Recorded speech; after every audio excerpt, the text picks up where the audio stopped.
Muy buenas, bienvenidos, bienvenidas a este vídeo en el que toca reírse un poco de uno mismo porque llega el momento de repasar la predicción que realicé durante el mes de febrero tras los test de pretemporada de la Fórmula 1 2023 sobre cómo terminaría el campeonato de escuderías durante esta temporada 2023.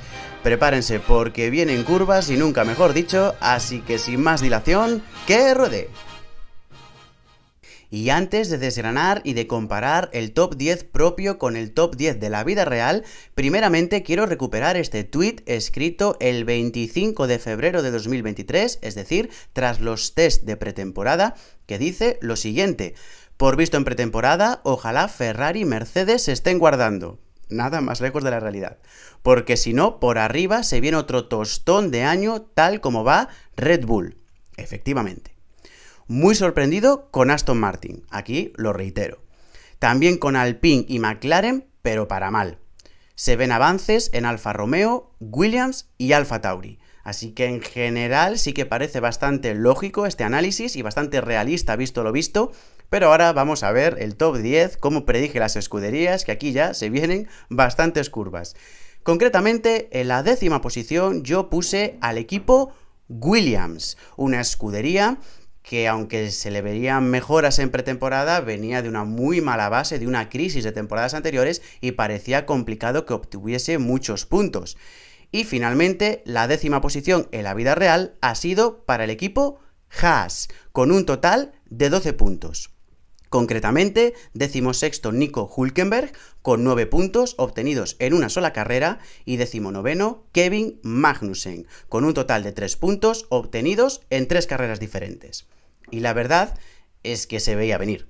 El equipo Haas, desde que está en la Fórmula 1, es un equipo que compra muchísimas piezas a Ferrari, es cliente de Ferrari, un equipo humilde y que evidentemente esto hace que empiece la temporada con un muy buen monoplaza, muy competitivo, pero que a la larga es un equipo que obtiene muy pocas mejoras, es el equipo que menos posibilidad de desarrollo tiene y evidentemente es un equipo que va en línea descendente. Y esta temporada ha vuelto a ser así. Pero en este caso con el hándicap de que su inicio no fue tan bueno como en otras temporadas. De hecho, aquí tengo el dato, desde el 5º Gran Premio el equipo Haas tan solo anotó un puntito más, concretamente en el Gran Premio de Singapur. Eso sí, y gracias al motor Ferrari, el equipo Haas ha sido muy fuerte a una vuelta y ha dado más de una sorpresa. De hecho, en bastantes ocasiones, Magnussen y sobre todo Nico Hülkenberg se han clasificado para la Q3. Así que mucho mérito para este Haas, que a una vuelta, como digo, ha sido un equipo muy peligroso. Sin embargo, debido a su ritmo de carrera, pues posteriormente todas esas posiciones que ganaban en clasificación las iban perdiendo por ritmo de carrera durante el Gran Premio del domingo. Pasando ahora a la 9ª posición, donde yo aquí coloqué a una escudería que, teniendo en cuenta pues lo que venía arrastrando de años anteriores y lo que piensa su equipo A actualmente de ella, pues no parecía que fuese a tener un gran 2023 y por eso puse a Alfa Tauri. Sin embargo, la 9ª posición ha sido en la realidad para la escudería Alfa Romeo, que ha terminado con un total de 16 puntos, repartidos concretamente con Valtteri Bottas, que ha terminado 15º con 10 puntos obtenidos en 4 carreras, y 18º Guan Yu Zhou con 6 puntos obtenidos en 3 carreras. ¿Y cómo engañó este equipo en pretemporada? ¿Cómo engañó Alfa Romeo en los test? Y es que al final parecía que este Alfa Romeo tenía el ritmo suficiente para luchar con los equipos de la zona media. De hecho, el Alfa Romeo la temporada pasada, en 2022, fue el mejor de los equipos humildes dentro de la Fórmula 1. Y parecía, por ese ritmo que había mostrado en el mes de febrero, que podía incluso batallar con McLaren, con Alpine, incluso con Aston Martin, por entrar en la zona de puntos. Pero ya se vio desde el primer Gran Premio que realmente el sitio de Alfa Romeo era pues de donde venía, es decir, de esperar a que los grandes favoritos fallasen para obtener algunos puntos.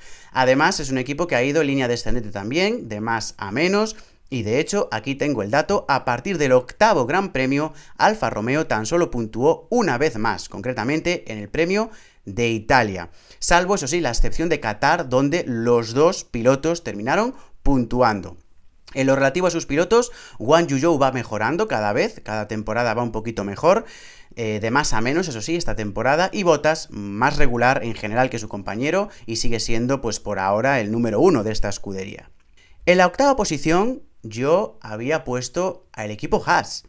Y sin embargo, en la realidad, la octava posición ha sido para el equipo Alfa Tauri, con un total de 25 puntos repartidos de la siguiente manera. Yuki Tsunoda, que ha terminado 14º con 17 puntos obtenidos en 6 carreras, y 17º terminó Daniel Ricciardo con un total de 7 puntos obtenidos en una sola carrera.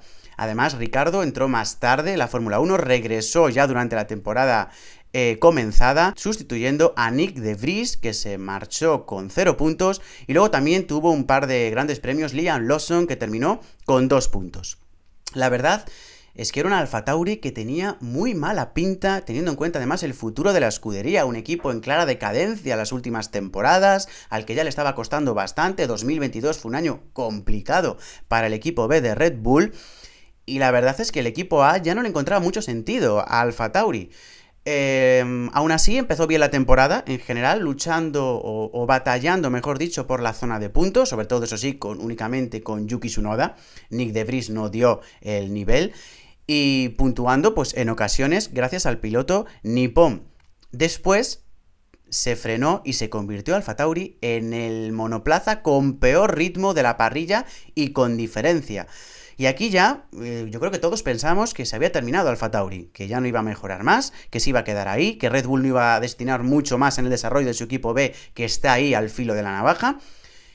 Y contra todo pronóstico, resucitó en los últimos grandes premios con muy buenas actuaciones, abandonando así la última posición y batallando por la 7ª plaza hasta el final. Además, un Yuki Tsunoda cada vez más maduro en la Fórmula 1 y un Daniel Ricciardo que evidentemente se notó su presencia, su vuelta en el Gran Circo. En la 7ª posición, pues yo había colocado al equipo Alfa Romeo, pensando que de nuevo iba a ser el mejor de los equipos humildes. Y nada más lejos de la realidad, como hemos visto. La 7ª plaza ha sido, sí, para el equipo Williams, con un total de 28 puntos, obtenidos prácticamente todos por Alex Albon, 13º con un total de 27 puntos en 7 carreras, y su compañero Logan Sargent, que ha obtenido 1 únicamente en una carrera, evidentemente. Grandísima mejoría de Williams con respecto a temporadas pasadas. Recordamos la crisis que vivía esta histórica escudería de la Fórmula 1, que en los últimos años no era capaz de abandonar el farolillo rojo. Se veía una mejora en pretemporada y se hizo realidad desde que se subió el telón de la temporada 2023. De hecho, un Alfa Tauri que ha estado con asiduidad luchando por la zona de puntos, sobre todo pues a partir de Canadá realmente. Y la principal virtud de este Williams pues ha sido su velocidad punta. De hecho, gracias a ser uno de los monoplazas con mayor velocidad punta, le ha permitido entrar en varias ocasiones en Q3, sobre todo evidentemente a Alex Albon. Un monoplaza bastante rápido en general, sobre todo en rectas, pero eso sí, más tosco en curvas, sobre todo en curvas rápidas. Mejor ritmo que todos los equipos de la zona baja, mejor ritmo que Haas, mejor ritmo que Alfa Tauri y mejor ritmo que Alfa Romeo. Así que grandísima evolución de Williams, que parece que ha resucitado de sus propias cenizas y tiene muy buena base para seguir trabajando. Eso sí, vuelvo a insistir que pareció solo funcionar con un piloto, con Alex Albon, porque Sargent habitualmente estuvo bastante lejos de su compañero y casi siempre en el fondo de la parrilla. Eso sí, terminó bien la temporada, así que veremos si el rookie mejora, si es que continúa en 2023. Ya en la 6ª posición aparecen los equipos más importantes de la Fórmula 1 actual.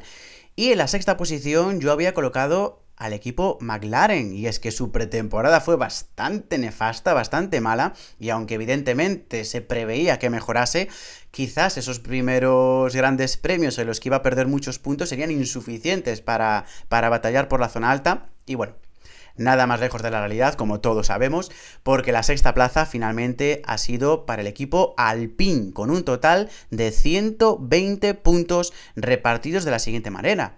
11º Pierre Gasly, con un total de 62 puntos obtenidos en 11 carreras, y 12º Esteban Ocon, con un total de 58 puntos obtenidos en 12 carreras. Lo cierto es que Alpine ha tenido poca evolución con respecto a la base que ya tenía en 2022. Probablemente haya sido de los equipos que menos hayan mejorado su rendimiento con respecto a la temporada pasada. Lógicamente es un equipo que por calidad y por estructura iba a estar cerca y ha estado cerca siempre de la zona de puntos, pero le ha costado bastante obtenerlos porque el rendimiento es verdad que dependió mucho de las características del circuito. Un Alpine cuya principal virtud era la velocidad punta. De hecho, es el equipo Alpine que mayor velocidad punta ha alcanzado durante esta temporada. Un equipo bastante rápido a una vuelta, pero en general el ritmo la verdad es que bastante mejorable. Y muy interesante, eso sí, la batalla Ocon-Gasly, probablemente de las más competitivas y más competidas de la temporada. Un podium además para cada uno.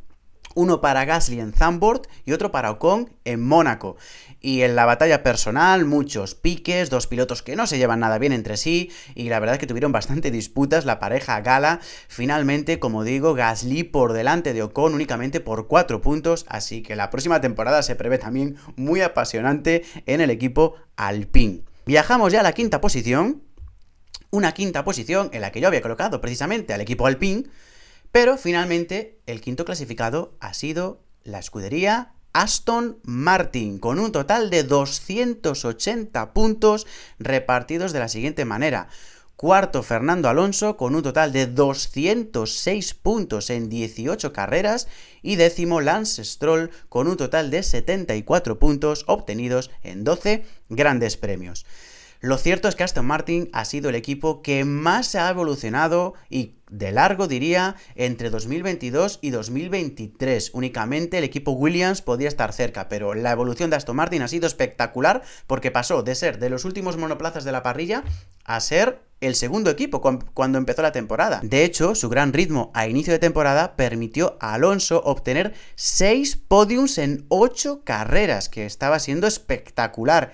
Y luego a partir de ahí, teniendo en cuenta la evolución de sus competidores, pues Alonso solo consiguió 2 podiums más, con lo cual se nota que Aston Martin ha estado en línea descendente, pero bueno, más por mérito de sus competidores que por demérito propio. Al final Aston Martin es un equipo relativamente pequeño, por mucha pasta que tenga Lawrence Stroll. Es una fábrica que no cuenta con tantos trabajadores como otras escuderías más punteras y evidentemente pues el desarrollo es un poquito más complicado.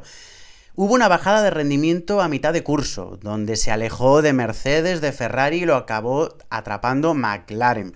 Y al final de temporada fue bastante irregular, la verdad, Aston Martin, dependiendo mucho del circuito. Unos circuitos funcionaba bastante bien y en otros bastante mal.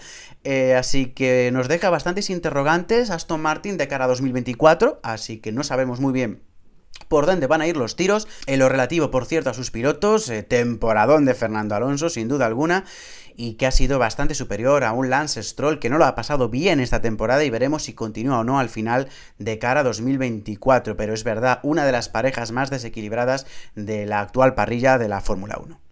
En la cuarta posición puse al equipo Aston Martin. Yo sí creía en Aston Martin y así fue. De hecho, el inicio de temporada fue brillante realmente de la escudería británica. Pero en la realidad, finalmente, la evolución de uno de los equipos revelación de esta temporada, que no ha sido otro que la escudería McLaren, finalmente cuarta con un total de 302 puntos repartidos de la siguiente manera. Sexto, Lando Norris con un total de 205 en 16 carreras y noveno, Oscar Piastri, el debutante, con 97 puntazos en 11 carreras. Claramente McLaren ha sido el equipo que mayor evolución ha tenido durante la temporada 2023, y es que el principio estaba siendo desastroso. Hay que recordar la malísima pretemporada, mejor dicho, de McLaren, y el inicio muy lejos de lo esperado, un equipo que parecía claramente en involución y le costaba muchísimo entrar en puntos en los primeros grandes premios. Parecía que se alejaba de Alpine y sobre todo de Aston Martin. Pero todo cambió a partir de Austria. A partir del mes de junio, McLaren dio con la tecla. De hecho, ni en la propia escudería saben muy bien cómo. Sabían que iban a mejorar, porque evidentemente es un gran equipo con una gran estructura detrás y sabían que iban a mejorar el monoplaza, pero no a tal nivel de convertirse en verano claramente en el segundo monoplaza. Y fue el equipo que estuvo más cerca de arrebatar una victoria a Red Bull en la propia carrera. Después mantuvo su evolución, eso sí, aunque Mercedes y Ferrari podían batallar ya junto a ellos en muchos grandes premios, sobre todo el equipo teutón.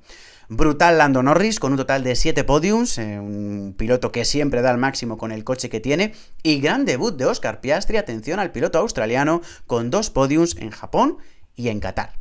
Y ahora ya me meto en la pelea más directa por la segunda posición, que con todos los respetos hacia Aston Martin y hacia McLaren parecía bastante claro a inicios de temporada que sería entre Ferrari y Mercedes, y yo aquí aposté por Mercedes en la tercera posición y finalmente ha sido la escudería Ferrari con un total de 406 puntos repartidos de la siguiente manera. Quinta posición para Charles Leclerc con un total de 206 puntos obtenidos en 16 carreras y séptimo Carlos Sainz con un total de 200 puntos en 18 carreras. Habitualmente Ferrari siempre estuvo luchando esta temporada por ser el segundo equipo en casi todos los grandes premios. En general, ha sido un equipo bastante regular en su evolución. La principal virtud, sobre todo de Ferrari, pues su velocidad a una vuelta. De hecho, en la gran mayoría de grandes premios, Charles Leclerc sobre todo, también en algunos Carlos Sainz, pero sobre todo el monegasco, era capaz de batallar por las poles con Max Verstappen. De hecho, Leclerc terminó con 5 poles y Carlos Sainz con 2, que son bastantes teniendo en cuenta el rendimiento que tuvo Red Bull esta temporada. ¿Dónde estuvo el hándicap de Ferrari? Pues sobre todo en su ritmo, sobre todo en muchas de las carreras, y en una grandísima degradación de neumáticos que no ayudaban nada en las carreras. Pero bueno, por lo cierto es que palió bastante este déficit durante la temporada y terminó la temporada con muy buenas sensaciones Ferrari realmente, con poles de Leclerc y 2 segundas posiciones en carrera del piloto monegasco. Así que una gran mejoría en el ritmo de este Ferrari que creo que tiene pues bastantes cartas para tener un coche realmente competitivo en 2024. Y a destacar que precisamente ha sido Ferrari el único equipo no Red Bull en conseguir una victoria. La consiguió Carlos Sainz en Singapur. Y aunque ha sido el piloto español más regular que Leclerc, lo cierto es que Leclerc, su irregularidad viene sobre todo porque siempre va al máximo con el monoplaza, lo aprieta al máximo y eso evidentemente hace que cometa muchas veces más errores que su compañero de equipo, pero a la larga, vuelvo a insistir, le viene mejor porque ha obtenido muchas más poles y ha obtenido en general el mejor rendimiento de Ferrari también en este 2024. Y por lo tanto, la segunda posición que yo había mantenido para el equipo Ferrari, que ya la tenía en sus manos en 2022, pues ha ido a parar al equipo Mercedes, por un total de 409 puntos. Ha estado realmente muy igualada hasta el último Gran Premio. Finalmente, Hamilton tercero, con 234 puntos, obtenidos en un total de 20 carreras, y octavo George Russell, con un total de 175 puntos, obtenidos en 18 carreras. Habitualmente Mercedes siempre ha estado luchando por ser el segundo equipo, más o menos cerca de Aston Martin a inicio de temporada, de McLaren en el intermedio, en el Ecuador, de Ferrari al final, pero Mercedes siempre ha estado ahí, siempre ha sido un equipo que luchó por ser segundo, ya olvidando su concepto revolucionario que no funcionó, y con un nuevo monoplaza, pues batalló hasta el final, como digo, con el equipo Ferrari y terminó por encima. ¿Principal virtud de Mercedes? Pues su ritmo en carrera. Probablemente no haya sido un equipo excesivamente rápido, pero sí muy consistente y probablemente el equipo más regular tras Red Bull. Un monoplaza con un estilo más favorable a Lewis Hamilton, quizás esto hizo que George Russell no estuviese tan cerca del piloto británico en la mayoría de los grandes premios como sí aconteció en 2022, por tanto esa distancia que se explicaba a inicio de temporada que se fue reduciendo a la medida que pasaban los grandes premios. Al final, 6 podiums para Lewis Hamilton, 4 hasta el Ecuador de la temporada y 2 para George Russell, que fue equilibrando al final. Así que muy buena base Mercedes para seguir progresando, mucho mejor este estilo de monoplaza que el que había diseñado tras el cambio de normativa, y con un gran equipo detrás, un equipo brillante, probablemente junto con Red Bull el mejor equipo de Mercedes, así que evidentemente tiene muchísimas posibilidades de tener un equipo muy importante en 2024 también. Y por último aquí, la única escudería que ha acertado específicamente su posición. Primera posición para Red Bull y efectivamente la primera posición ha sido para la escudería austriaca con un total de 860 puntos, una auténtica barbaridad, repartidos del siguiente modo: Max Verstappen 575 puntos en un total de 20 carreras, espectacular el neerlandés, y segundo Checo Pérez con 285 puntos en 18 carreras. Y la verdad es que no tuvo rival. De inicio a fin, Red Bull fue claramente el mejor monoplaza, en velocidad, en ritmo de carrera, en evolución, en mejoras, en paradas, en trabajo en equipo, es que en estrategia, es que fue el mejor en todo. Y evidentemente aquí está la diferencia con respecto al resto de escuderías. Empezó a 35 segundos del segundo clasificado y terminó a 18 segundos del segundo clasificado. Bueno, hay una mejoría con respecto a los demás equipos, pero también es cierto que Red Bull ya desde verano se ha estado centrándose ya en el próximo monoplaza, en el de 2024, que veremos pues qué tal pinta. 19 de 22 victorias para Verstappen, increíble, únicamente 2 victorias de Checo Pérez a inicio de temporada. Pero después el mexicano quedó fuera de la Q3 en varios grandes premios consecutivos, se alejó de Verstappen y se terminó la lucha por el título tras el primer mes de competición. Tuvo que remontar muchas veces Checo y su ritmo fue muy lejano al de Verstappen realmente durante todo el año. De hecho, 9 podiums de Checo Pérez con este coche parecen bastante pocos para el nivel que ha tenido Red Bull esta temporada. Verstappen siempre estuvo, salvo en Singapur, que fue quinto clasificado, un circuito que nunca se le ha dado bien al neerlandés históricamente. Pero eso sí, gran escudero, Checo Pérez por detrás, que ha permitido a Red Bull mantener esta primera posición en el campeonato de constructores. Y bueno, lo dicho, tienen al mejor piloto, tienen el mejor coche y tienen al mejor equipo, así que no se podía esperar otra cosa que ver a Red Bull en lo más alto una temporada más. ¿Se viene otro 2024 abrumador? Pues veremos, parece pintar bastante complicado para el resto de equipos, pero eso ya será otra historia. Y antes de finalizar el vídeo, aquí os dejo la predicción realizada tras los test de pretemporada con este top 10, para que veáis que no he mentido en ninguna posición y que me ha alejado en general bastante de lo que ha sido la temporada 2023.